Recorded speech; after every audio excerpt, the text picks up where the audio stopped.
이 세상에 아름다운 것이 참 많이 있습니다. 그 중에 몇 가지를 든다면 우리 어린 아가들의 해맑은 얼굴, 또 미소가 참 아름다운 모습인 것 같습니다.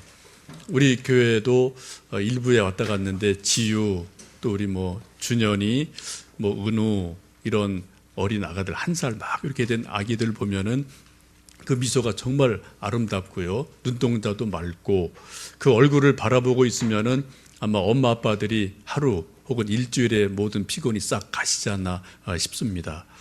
그래 우리 어린 아가들에게서 우리는 소망을 잃기도 하고 또 힘을 얻기도 합니다. 또 하나 이렇게 새 봄이 되면은 고목 아주 나이 많은 나무 속에서도 조금 새싹이 돋고 새순이 돋는 것을 보면은 우리가 또 소망을 얻고 힘을 얻을 때도 있습니다. 우리 옛날 선조들이 좋아하던 것이 이제 소위 사군자라는 것이 있는데요. 매란 국죽이죠. 이것을 우리 많은 선비들이 자기들의 어떤 정신 세계 속에서 가장 좋은 그런 이상향으로 생각한 적이 있었습니다. 한번 그림 하나를 좀 보시겠습니다. 저 그림은 조선 후기의 문인 화가인 강세황이라는 분이 그린 매화 그림인데요. 고목에 조금 뭔가 매화가 피어 있는 그러한 것을 볼 수 있습니다. 우리 많은 조선조의 선비들은 자신들의 이상향을 사군자로 투영을 했어요. 그래서 유교에서 소위 말하는 가장 훌륭한 그러한 인물상을 소위 군자다라고 보게 되는데 그 군자의 여러 가지 청빈, 덕있음, 여러 가지 고결함, 지혜로움 이런 모든 것들을 소위 매란, 국죽 이 네 가지로 좀 인격적인 의미를 부여를 해서 사군자라고 일컬었고 그것을 가꾸기도 하고 그림을 그리기도 하면서 자신의 어떤 지혜, 지식, 인격, 덕스러움 이런 것들 계속 이런 사군자와 더불어서 함께 만들어간 그러한 아름다운 삶이 선조들에게 있었던 것을 보게 됩니다. 매화는 그 꽃 색깔에 따라 소위 청매, 홍매, 백매 크게 세 가지로 보게 되는데 이것을 고목에서 특별히 피어나는 꽃을 보면은 정말 아름답기 그지가 없습니다. 하여튼 이런 꽃도 있고요. 또 다양하게 꽃들이 고목에서 이렇게 꽃이 이렇게 삐쭉삐쭉 피어나는 것을 보면 봄이 됐다는 것도 느끼지만 어떤 또 소망을 느끼게 되죠. 저거는 설중매이죠. 매중의 매는 이렇게 꽃이 피었을 때 또 눈이 와서 그 눈 가운데서도 꽃을 피우는 강인함 이런 것들을 우리 선조들은 설중매라는 것을 통해서 또 표현하기도 했습니다. 아마 여러분 옛날에 좀 만화나 영화도 보신 적이 있겠지만 일지매 그것도 다 매예요. 매화랑 다 연결이 되는 거거든요. 그리고 우리 매화랑 연결된 것이 아주 많이 있습니다. 우리 교회에서 달력을 만들었는데 3월, 4월에 여러분 꽃이 좀 기억나십니까? 그 꽃이 뭔지 아세요? 그것도 매화예요. 잘 보시면 매화꽃이에요. 그래서 아주 아름다운 모습을 가지고 있습니다. 혹시 이제 수원에 사시는 분들은 매산동이라는 곳을 아실 터인데 이 매산동도 매화와 연결이 되어 있는 지명입니다. 옛날 조선 숙종시대에 우암 송시열이라는 아주 큰 선비가 있으셨죠. 그분이 그곳에 매곡 서원이라는 것을 만들고 제자들을 양육했던 곳이었습니다. 그래서 매곡 서원이라는 곳에서 유래가 돼서 매산동이다 그런 이름이 얽혀져 있는 것도 볼 수가 있습니다. 우리가 이런 것들을 보면 정말 아름답다라고 느끼고요. 참 싱그럽다. 봄이다라는 것을 느낄 수 있습니다. 이런 새순이 계속 돋아나는 것을 보면은 정말 아름다움, 소망이 가득 차 있습니다. 이미 우리에게 봄이 다가와 있는데 우리가 봄을 말할 때 그냥 봄이라고 말하지 않고요. 굳이 우리는 새 봄이 왔다라고 말하곤 합니다. 여러분 우리가 매년 똑같은 봄을 맞이해요. 근데 우리가 그냥 봄 안 하고요. 새봄 이렇게 말하는 것을 보면은 우리가 좀 봄에 대한 기다림, 소망이 상당히 많이 있음을 보게 됩니다. 이제 저희 교회에서 이제 구역 모임을 구상하고 있고 그 구역 모임의 이름을 순으로 좀 하려고 생각을 합니다. 이 교회는 대그룹 전체 교회가 있고 그 교회 안에 들어가면 자그마한 그룹들이 여러 가지가 있는데 그중에 뭐 남녀선교회, 찬양단, 뭐 또 교회학교 여러 기관들이 있습니다만 그와 조금 약간의 별도로 어른들이 이렇게 소그룹 모이는 모임들이 뭐 예나 지금이나 있습니다. 이것을 전통적으로는 뭐 구역이다라고 이야기하고요. 또 이제 감리교 쪽에서는 속회다라고 얘기도 하고 또 이제 일부 교회에서는 뭐 셀이다, 목장이다, 사랑방이다 여러 가지로 표현합니다만 그 명칭은 다르지만 뭐 의미는 뭐 비슷비슷해요. 전통적으로 구역이지만 이제 저희 광교소망교회에서는 그 모임 이름을 순으로 좀 하려고 합니다. 크게 세 가지 이유가 있습니다. 첫째, 순은 새 봄을 상징하고 소망을 상징하고 계속 성장을 상징하는 것이 순이라는 이름 속에 담겨져 있습니다. 여러분, 영어로 봄을 스프링이라고 말하지 않습니까? 그래서 뭔가 이렇게 좀 이렇게 톡 튀어나오는 어떤 그런 생명력 이런 것들이 있습니다. 여러분이 볼펜을 사용하시는데 이제 볼펜이 이게 좀 계속 똑딱똑딱 이제 왔다 갔다 이제 들어갔다 나갔다 하는데 스프링이 있기 때문이에요. 만약 스프링이 이게 좀 그 어떤 기능이 약하든지 스프링을 잃어버리면은 한번 쏙 들어간 게 아무리 애를 써도 안 나와요. 이거 볼펜이 뭐예요? 죽은 거예요. 이렇게 쓰기 불편해서 몇 번 쓰다가 휙 던져버리고 맙니다. 여러분, 나무들도 계속 새해 봄이 되면은 계속 뾰족뾰족 새싹이 나오는데 이 나무가 겨울 동안에는 죽었는지 살았는지 잘 우리가 모릅니다. 근데 그것을 알 수 있는 가장 좋은 방법이 뭡니까? 봄이 돼서 그 죽은 것 같은 고목에서 뾰족뾰족 새순이 돋아나면 이 나무는 살아있는 나무예요. 근데 아무리 나무가 커도 봄이 됐는데도 뾰족뾰족 새순이 나오지 않으면 이 나무는 죽은 나무입니다. 그래서 그 나무는 고목이 되고 이제 베어버려야 되는 것을 보게 됩니다. 우리 인생도 마찬가지 같아요. 우리가 나이가 많든 적든 간에 우리 인생을 살아가면서 봄을 맞이할 때 혹은 어떤 절기를 맞이할 때마다 우리 생각에서 막 새로운 생각이 떠오르면은 살아있는 거죠.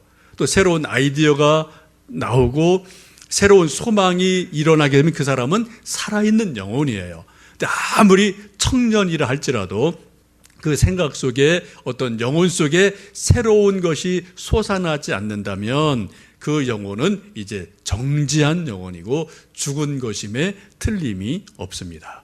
그래서 살아있는 것의 가장 좋은 상징이 뭡니까? 그게 바로 순이라는 거죠. 순이 나오면 그것은 살아있다라고 우리가 볼 수가 있게 됩니다. 우리 광교소망교회도 2년 반 정도 되면서 하나님이 이곳에 하나의 나무를 심어 놓으신 거로 볼 수 있는데 그 2년 반 된 어린 나무지만 많은 순들이 계속해서 나오게 하시고 또 계속 성장할 것을 우리가 소망하기 때문에 우리 모임을 순이라고 이름을 짓고 싶습니다. 또 하나는 두 번째 이유는 저 개인적인 것인데 제가 이제 대학 시절에 성경을 공부하고 또 이런저런 또 훈련을 받았던 그 선교 단체에서 그 모임의 이름을 순이라고 불렀었어요. 그래서 제가 늘 그런 것에 익숙해 있기 때문에 순이라는 것도 저 개인적으로 좋아합니다. 근데 더 중요한 세 번째 이유는 성경이 순을 강조하고 순의 중요성을 말씀하고 있기 때문에 순으로 생각을 하고 싶습니다. 우리 함께 읽으셨던 오늘 말씀 이사야 53장 2절 말씀을 한번 같이 읽어 보시겠습니다. 그는 주 앞에서 자라나기를 연한 순 같고 마른 땅에서 나온 뿌리 같아서 고운 모양도 없고 풍채도 없은즉 우리가 보기에 흠모할 만한 아름다운 것이 없도다. 이사야 53장은 고난받는 종 예수 그리스도, 고난받는 메시아에 대한 말씀입니다. 예수님 탄생하기 전 약 700년 전에 이사야 선지자를 통해서 앞으로 메시아가 분명히 오신다. 하나님이 약속하신 그리스도가 오시는데 그분이 어떠한 분이냐, 그분이 무슨 일을 하시느냐, 또 그 메시아를 바라보는 사람들의 시각이 어떠하냐, 이러한 것들을 이사야 53장에서 아주 분명하게 말씀하고 있는 것을 볼 수가 있습니다. 여러분, 이 700년 전에 예언했던 이사야의 예언이 예수님이 탄생함으로 역사적인 사실이 됩니다. 역사적인 팩트가 되는 것을 우리가 잘 알고 있어요. 근데 우리는 이런 것을 이미 알고 있기 때문에 별 감동이 없어요. 그냥 그러려니라고 생각하는 경향이 우리에게 있습니다. 성경을 봐도 뭐 어떤 역사적인 사건을 봐도 하고 뭐 그냥 넘어가는 일들이 아주 많이 있습니다. 지난 주 중에 이제 저희 막내가 이제 중딩 2학년인데 하루 이렇게 수업을 마치고 집에 오더니 막 호들갑을 떨면서 아빠 그거 진짜야 진짜야 하고 막 얘기를 하더라고요. 그래 뭔데? 그랬더니 이제 중학교 2학년이 돼서 역사 사회 과목을 학교에서 배우는 것 같습니다. 근데 그 시간에 그 역사 선생님께서 역사를 쭉 이야기하면서 뭐 주전 몇 년에 무슨 사건이 있었다. 주전 몇 년에 무슨 일이 있었다. 이런 역사적인 큰 사건들이 있지 않습니까? 이것을 설명하면서 이제 BC라는 것을 이야기하신 거예요. 여러분 BC 다 아시죠? 우리는 뭐 그냥 다 뭐 이미 알고 있어요. BC라는 것을. BC 카드가 아니라 뭐예요? Before Christ라는 걸 우리는 이미 다 알고 있거든요. 우리는 뭐 이렇게 새로운 게 없어요. 근데 물론 얘가 이제 교회는 다니지만 아직 어리니까 그런 개념이 없죠. 근데 역사 선생님이 학교에서 공적인 시간에 역사라는 것은 BC가 있단다. 그리고 AD가 있단다. 근데 BC는 주전이라고 하는데 Before Christ. 예수님 탄생하기 이전의 시기를 주전 BC라고 한다라고 설명을 쭉 하시는 데가 충격을 받은 거예요. 예수님이 역사적으로 실제 계셨구나. 이걸 얘는 뭐 희미하게 알았는데 이게 교회에서 말한 게 아닙니다. 어디서요? 학교에서 수업 시간에 역사 선생님이 얘기를 해주시고 이게 뭐가 돼요? 이거는 사실이 되는 거예요. 이게 참 묘한 게죠, 여러분. 우리도 그런 게 있습니다. 우리 교회에서 막 말하면 그건 그냥 당연히 여기는 게 있어요. 근데 신문이나 어떤 또 유명한 교수가 TV에 나와서 말하면 하고 이게 새롭게 보여지는 게 있거든요. 얘한테 이런 충격이 있었던 거죠. 그래서 제가 이제 좀 불러놓고 그래 이러고 저러고 하다라고 이제 어떤 잠깐 던져 설명을 해줬더니 조금 뭐 알아듣는 것 같더라고요.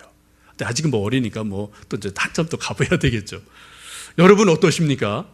우리가 어떤 역사적인 사건을 공부할 때, 책을 읽을 때, TV에서 볼 때, 혹은 성경에서 말씀을 읽을 때 정말 이 말씀이 그냥 옛날 얘기 아니면 신화 이런 거로 그냥 이렇게 보시진 않습니까? 그렇게 읽진 않으십니까? 정말 이것이 살아계신 하나님의 말씀이고 이 말씀이 우리가 살고 있는 이 역사 속에서 실제로 역사적인 사건으로 팩트로 이것이 실제 했었다, 이루어졌다 라는 것을 여러분 어떻게 정말 믿으시는지요? 여러분 예언의 말씀이 성취가 되었습니다. 지금 이사야 선지자는 700년 전에 앞으로 이러한 분이 탄생하실 것이다.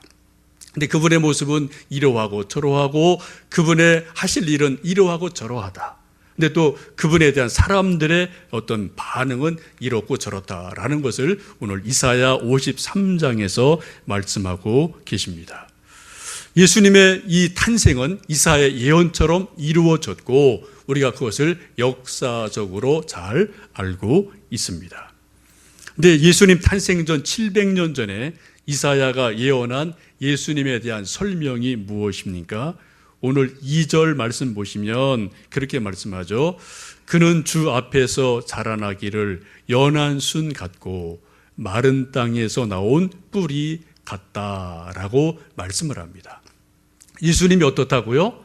연한 순 같다, 새싹 같다라는 거예요. 그리고 마른 땅에서 막 이렇게 솟아나오는 뿔이 같다, 새싹 같다라고 말씀을 하고 있습니다. 여러분 새싹이 어떠한 모습인지 한번 잠깐 좀 동영상을 보시겠습니다.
예, 아름답죠?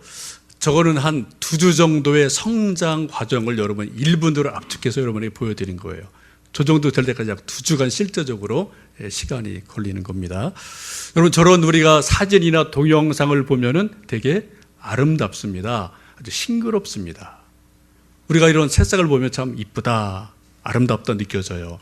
근데 오늘 성경을 보십시오. 오늘 성경을 보시면 예수님을 연한 순 같다, 마른 땅에서, 아까 우리 본 것처럼 저런 마른 땅에서 막 땅을 삐집고 올라오는 뿌리 같다, 새싹 같다라고 말씀하시는데, 우리는 이런 걸 볼 때 아름답다, 이쁘다라고 보지만 오늘 성경은 어떻게 말씀합니까? 그런데 그 예수님의 모습은 고운 모양이 없다, 풍채도 없다, 우리 보기에 흠모할 만한 아름다운 것이 없다라고 말씀을 하고 있습니다. 새순 같은 예수님의 모습은 우리 인간의 눈에 보기에 아름답지 않다는 겁니다. 풍채가 없다는 거예요. 그럴듯한 외모가 없다는 겁니다. 얼굴 생김새나 덩치가 크다든지 요즘 소위 말하는 모델 같은 그런 멋스러움이 예수님 외모에 없다라고 말씀합니다. 사람들 보기 어떻게 해요? 흠모할 만한, 저렇게 다시 한번 볼 만한 그런 아름다움이 예수님에게는 없다라고 말씀을 합니다. 오늘 2절 말씀 보시면은 없다, 없다, 없다를 3번이나 강조하고 있어요. 새 수림에도 불구하고, 새 싹임에도 불구하고 사람들 눈에 비춰지는 예수님의 모습은, 외모는 그렇게 멋지지 않다, 모델 같지 않다라고 성경은 말씀하고 있습니다. 그 결과가 무엇입니까? 그래서 3절의 말씀을 이사야는 예언하고 있습니다. 3절 말씀을 함께 읽습니다. 그는 멸시를 받아 사람들에게 버림을 받았으며 간고를 많이 겪었으며 질고를 아는 자라. 마치 사람들이 그에게서 얼굴을 가리는 것 같이 멸시를 당하였고 우리도 그를 귀히 여기지 아니하였도다. 사람들 보기에 풍채도 없어 보이고 볼만한 게 없으니까 어때요? 그 결과가 당연한 거죠. 사람들한테 멸시를 받아요. 그리고 버림을 받습니다. 간고를, 고생을 아주 많이 당하게 됩니다. 우리도 어떻게 해요? 심지어 우리도 그를 귀히 여기지 않았다라고 이사야는 말씀하고 있습니다. 이 말씀이 예수님의 생애를 쭉 보면 사실로 그대로 이루어지는 것을 우리는 예수님의 생애 중에서 발견하게 됩니다. 아기 예수님 탄생했을 때 예수님의 탄생을 환영하고 영광스럽게 여겼던 사람은 극소수에 불과합니다. 동방박사 몇 사람, 그리고 목자들 몇 사람, 그리고 마리아와 그 아버지 몇몇 사람, 극소수만이 이제 예수님의 탄생을 기념하고 환영하고 받아들였지, 대부분의 사람은 예수님의 탄생을 알지도 못했고 안다 하더라도 예수님 탄생을 거부했던 것을 보게 됩니다. 대표적인 사람이 헤롯 왕 같은 사람이죠. 그래서 할 수만 있으면 이 새순 같은 아기 예수님을 어떻게 하든 죽이려고 전 힘을 다 동원해서 애를 쓰는 모습을 보게 됩니다. 여러분, 새순은 아시지만 우리 보기 아주 이쁘고 싱그러워요. 근데 힘이 없어요. 한번 발로 싹 밟으면 완전히 뭉개져서 흔적이 없어집니다. 힘 줄 거 없어요. 그죠? 우리 한번 그냥 밟으면 그대로 그냥 없어져 버리거든요. 예수님이 이 땅에 태어나실 때 이 세상의 최고의 권력인 힘이, 왕이 그 새순을 완전히 밟아버리려고 전 군대를 동원해서 아기 예수를 찾는 것을 우리는 봅니다. 그렇게 예수님이 이 땅에 태어나실 때 환영받는 모습으로 오시지 않았다라고 성경은 말씀을 합니다. 결과적으로 예수님이 공생애를 쭉 사시고 나서도 이제 33세 되셨을 때 십자가를 지시게 되고 정말 고난을 당하게 되시고 우리 죄를 대신해서 돌아가시는 그러한 일이 또 실제적으로 이 말씀처럼 이루어지는 것도 보게 됩니다. 결국 예수님께서는 십자가에 달려 돌아가셨습니다. 그래서 우리가 보기에는 그 새순이, 새싹이 완전히 죽은 것처럼 보여지게 됩니다. 그런데 놀라운 것은 예수님께서 돌아가셨지만 예수님에게서 다른 새싹을 계속해서 태어나도록 역사하신 것을 보게 됩니다. 여러분, 우리 이 이사야 53장에 나와 있는 예수님을 새순이다라는 말씀과 신약의 말씀을 이렇게 쭉 연결해 보신다면 이 이사야 53장의 말씀과 신약의 말씀 가운데 가장 잘 이렇게 어울리고 매치가 되는 말씀이 있다면 어디일까요? 어떤 말씀이 이사야 53장에 나와 있는 새순이신 예수님과 복음서에 나와 있는 어떤 말씀이 가장 잘 연결이 될 수가 있겠습니까? 상상을 해보시고요. 어디요? 요한복음 15장의 말씀입니다. 요한복음 15장에 무슨 말씀이죠? 포도나무 비유가 나옵니다. 하나님 아버지는 농부시고 예수님은 포도나무다. 나는 포도나무다. 그리고 너희는 가지다라고 말씀을 하시게 됩니다. 여러분, 이 새순이신 예수님이 포도나무로 다시 자기 자신을 우리에게 설명을 해 주셔요. 그래서 나는 포도나무다 라고 말씀하시면서 그 포도나무에서 계속해서 새순이 뻗어나는 것을 우리에게 말씀하고 있습니다. 여러분, 이 세상에 포도나무가 존재하는 이유는 단 한 가지입니다. 포도나무는 관상수가 아닙니다. 또 목재로 쓸 수도 없습니다. 또 어떤 꽃이 아름다워서 꽃으로 볼 수도 없습니다. 혹시 여러분 포도나무 꽃을 보신 적이 있나요? 여러분 거의 없으실 거예요. 한번 올해 한번 여러분 조금 있으면 포도나무 막 나올 텐데 한번 보시면 이게 꽃인가 싶어요. 꽃같이 정말 꽃 같지 않아요. 아주 이게 형편이 없습니다. 근데 그 꽃이 분명히 있긴 있어요. 꽃이 있어야 또 열매가 맺는 거니까, 그죠? 한번 꽃을 보시고요. 근데 포도나무가 존재하는 단 하나의 이유는 뭡니까? 포도 열매를 맺으려고. 그거밖에는 없어요. 근데 여러분, 포도나무가 포도 열매를 맺으려면 무엇을 해야 되죠? 농부가 부지런히 땅을 파고 거름을 쥐어야 되죠. 퇴비를 쥐어야 되죠. 근데 이거보다 더 중요한 일이 있습니다. 그게 뭔지 아십니까? 포도나무 가지를 잘라주는 거예요. 가지를 잘라주지 않으면, 전지를 하지 않으면 포도나무는 열매를 맺을 수 없습니다. 맺어도 요만한 것밖에 맺지 못해요. 한번 여러분 포도나무가 어떻게 자라는지 한번 보시겠습니까? 한번 저 포도나무를 잘 보시면 이렇게 전지한, 이렇게 자른 자국이 있죠. 그 옆에서 이렇게 새순이 이렇게 솟아납니다. 이것이 점점점 커지면은 이제 포도나무를 열매를 맺는 이제 모습으로 변화가 되어집니다. 근데 포도나무의 특징은 뭐 다른 나무도 다 마찬가지지만 포도나무의 특징이 뭡니까? 묵은 가지에서는 절대로 열매를 맺지 않는다는 겁니다. 여러분 아셔요? 묵은 가지에서는 포도 열매를 맺지 않습니다. 새순이 나와야지 그 새순이 자라서 포도 열매를 맺게 돼요. 이게 뭐 모든 나무들의 사실은 뭐 똑같은 이치이기도 하죠. 묵은 나무가 하는 역할은 뭡니까? 기둥 역할을 하는 거예요. 그리고 거기서 또 새순이 나와야지만 거기서 꽃이 피고 열매를 맺게 됩니다. 이게 포도나무가 자양분의 한계가 있기 때문에 너구를 그대로 다 두면은 이게 다 허비가 많거든요. 그래서 어쩔 수 없이 좋은 열매를 맺으려면 과감하게 묵은 가지는 다 잘라줘야 돼요. 그래서 잘라줄 때 그 자리 옆에서 새순이 올라오게 되고 거기서 새 꽃이 피고 거기서 새로운 열매가 맺히는 것이 하나님께서 하시는 놀라운 이치이고 열매를 맺는 방법인 것을 보게 됩니다. 여러분, 나무의 입장에서 보면은 자기 가지가 잘리는 거 아프죠. 고통스럽죠. 피눈물이 나죠. 그러나 그런 잘라지는 그 아픔 있는 그 자리에서 새로운 것이 솟아나는 것을 우리는 볼 수가 있습니다. 이것은 영적으로 우리에게 역시 마찬가지예요. 예수님 우리에게 누구든지 나를 따라오려거든 뭐 하라고요? 자기를 부인해라 라고 말씀합니다. 자기 부인이 뭐예요? 자기 가지 자르는 거예요. 내가 옛날 거 자르는 겁니다.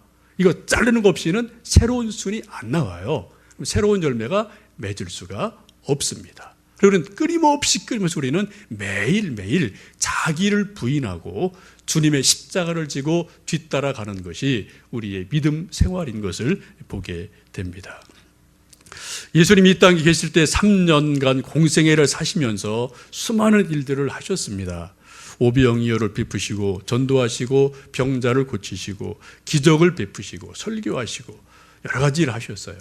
근데 예수님이 가장 힘주어 하신 일이 있다면 아마도 3년간 12제자를 선택하셔서 함께 생활한 것이 예수님의 가장 중요한 일임에 틀림이 없습니다. 예수님 따르던 무리가 수천 명이 있었습니다. 예수님 그 수천 명을 그대로 같이 가셨어요. 근데 그 중에 하룻밤을 꼬박 지새워 밤새 기도하시고 12사람을 선택하시고 그 사람과는 3년 내내 같이 음식을 먹고 시간을 보내고 말씀을 나누면서 소위 소그룹을 통한 제자 훈련을 하신 것을 우리가 보게 됩니다.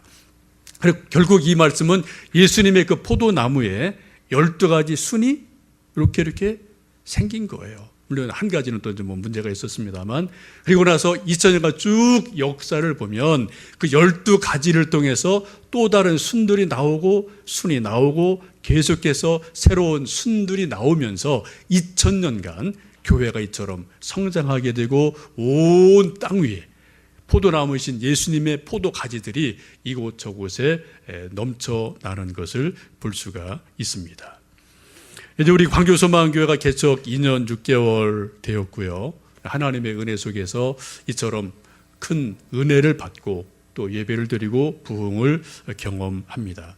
많은 분들이 기도해 주시고 전도해 주시고 또 열심을 내셔서 지금 어른들이 1부에 한 20명 정도, 2부에 한 80명 정도 이렇게 왔다 갔다 조금 이렇게 왔다 갔다 하시는데 평균 한 100여 분 이렇게 계속 주일마다 모이시는 것 같아요. 또 우리 교회 학교는 한 40여 명, 유치부, 아동부, 중등부 이렇게 모이고 있는데 여러분 우리가 아직도 작은 교회입니다. 그러나 여러분 좀 객관적으로 보시면 우리 한국 교회에서 개척한 교회가 2, 3년 안에 이렇게 성장하는 것은 이건 아주 희귀한 일이에요. 아주 소수 몇 프로 안에 드는 그러한 하나님의 은혜임이 틀림이 없습니다.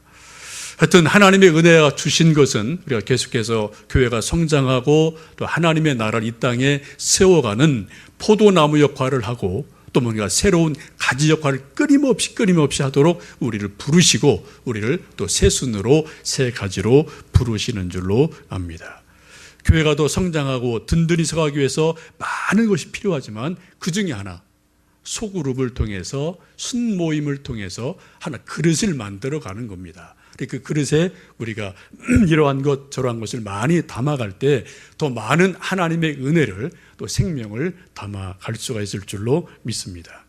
순모임이 되어지면은 성도의 교제가 있고 또 함께 중보기도 하고 또 말씀을 함께 나누기도 하고 함께 서로 격려하기도 하는 이러한 일들이 순모임을 통해서 계속해서 되어질 겁니다. 예컨대 아주 작은 교회라고 보셔도 좋을 것 같아요. 이제 이 모임들이 좀 준비 중에 있는데 앞으로 순장님 혹은 춘원들이 이렇게 좀 모임이 그룹핑이 되어지면은 좀 협력해 주시고 함께 서로 좀 힘을 모아 주시면 좋겠고요. 지난 시간 제가 말씀드렸듯이 10년, 20년 이 일에 전념했던 제 동기나 또 다른 이런 일에 잘하는 목사님들 얘기를 들어도 100점 없어요. 이 세상에 100% 없습니다. 70% 되면 아주 잘 되는 거다. 아주 좋은 거다. 그런 이야기를 저도 이렇게 쭉 먼저 이런 일을 해본 분들한테 들으면서 또 이렇게 용기를 얻기도 합니다. 이제 포도나무 가지인 우리가 주님 오실 때까지 첫째로는 개인적으로 내 자신이 계속해서 새순을 내는 삶을 사셨으면 좋겠어요. 그게 기도가 될 수도 있고 자기 희망이 될 수도 있습니다. 계속 우리 영혼 속에서 뭔가 새로움의 역사가 일어나기를 원합니다. 두 번째는 순모임을 통해서 말 그대로 그 모임을 통해서 모임 속에서 서로 새로운 꿈들이 일어나고 믿음이 자라나게 되고 새로운 기도들이 일어나고 또 전도 열매가 맺혀지는 은혜가 있기를 원합니다. 또 광교소망교회가 새순같이 계속 모임이 자라가고 계속 새순을 펼쳐감으로 담장 너머로 가지를 뻗어가는 나무처럼 성장하는 은혜가 있기를 간절히 축원합니다. 함께 기도하시겠습니다.